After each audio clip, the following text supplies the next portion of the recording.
जा रहे हैं वो हमारे पास 34 एम्पेयर सर्कुलर लॉ है। ये मेरे पास इसलिए यूज़ होता है, ये किसी भी सर्कल मतलब कोई वायर गुजर रही है ना, तो उसके जो सर्कल है उसके अंदर कितना मैग्नेटिक फ्लक्स है या कितना मैग्नेटिक फील्ड लाइंस गुजर रही हैं, उसको स्टडी करने के लिए हम लोग एम्पेयर लॉ पढ़ते होते हैं। सही है, तो ये हमें क्या कहता है, Ampere circular law gives by Andre Marie Peter Ampere in 1826 relates the integrated magnetic field in a loop around a circuit current carrying wire to the current passing through the wire. Ampere's circular law states that for any closed loop, the sum of the length elements multiplied by the component of magnetic field parallel to each element is proportional to the current enclosed by the path.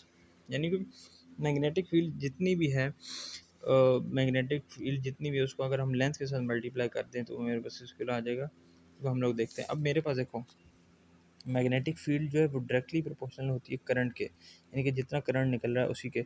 Inversely proportional होती है are के, यानी कि कितना मेरे पास ये है length है, क्योंकि जितनी लेंथ बढ़ेगी उतनी मैग्नेटिक फील्ड कम होगी, तो इन्वर्सली प्रोपोर्शनल हो गया ना। सो बी मेरे पास इसकी इक्वल आ जाएगा यू नॉट आई आर, या यू नॉट जो यहाँ पर कांस्टेंट है, यानी कि फ्री स्पेस का, यानी कि कोई हमारे पास दरमियान में परमेबिलिटी फ्री स्पेस है, यानी कि कोई भी हमारे पास मटेरियल नहीं है, फ्री स्पेस है, तो उसकी एक अलग वैल्यू है जो कि है हमारे पास 4 पाई मल्टीप्लाई 10⁻⁻7 वेबनियर एम्पेयर मीटर या टेस्ला मीटर पर एम्पेयर। सही है, तो उसकी अपनी वैल्यू है। सो यहाँ पर जो है ये मेरे पास आ गया, तो ये मेरे पास इक्वल होता है जी यू नॉट टू पाई, ये पूरा जो है ना एक आता है हमारे पास कांस्टेंट, इसके लिए यूज़ होता है। सही है ना यहाँ पे।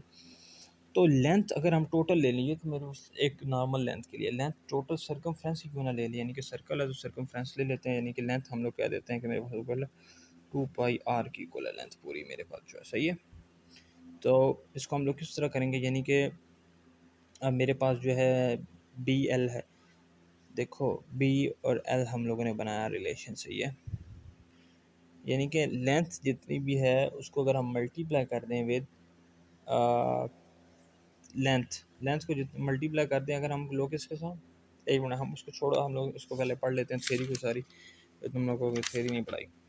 तो हम आगे देखते हैं। Ampere law is the relation between magnetic field and current near a current carrying conductor. When no current is present in the wire, all compass needle points in the same direction toward the earth north pole. When the wire is strong current, the compass needle deflect in a different angle to the circle, which is the direction of the magnetic field created by the current. Now consider a test point P located at distance r from the current carrying conductor, where we want to find the magnitude of magnetic induction B as shown in figure 13.10. At point B, the magnetic induction is directly proportional to the current I flowing through the conductor and inversely proportional to the distance r from the wire. यानी कि current के directly proportional and are के inversely. सो मेरे पास वो आ गया I R वैसे का वैसे एंड कांस्टेंट भी आ गया। सो लेंथ मेरे पास इसकी इक्वल होती है, हमने ऑलरेडी बताया है, लेंथ मेरे पास इक्वल होती है 2 पाई आर की इक्वल। किसकी इक्वल होती है, 2 पाई आर की इक्वल होती है, यानी अगर हम टोटल लेंथ ले लें तो हमारे पास 2 पाई आर की इक्वल होगी।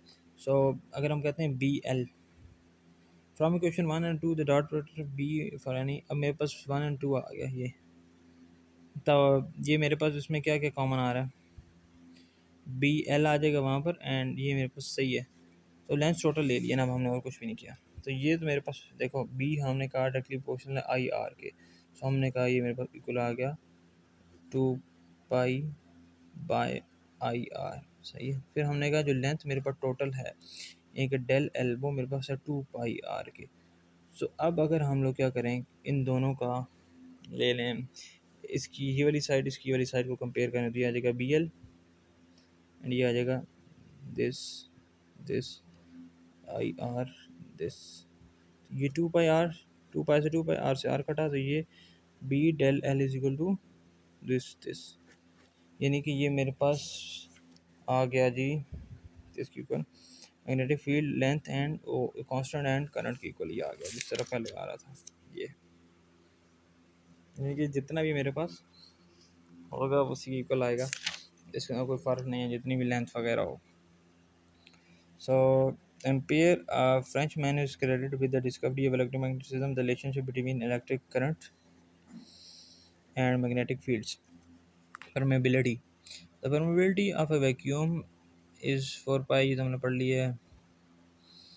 The relativity permeability of a material is a ratio of the absolute permeability of the vacuum.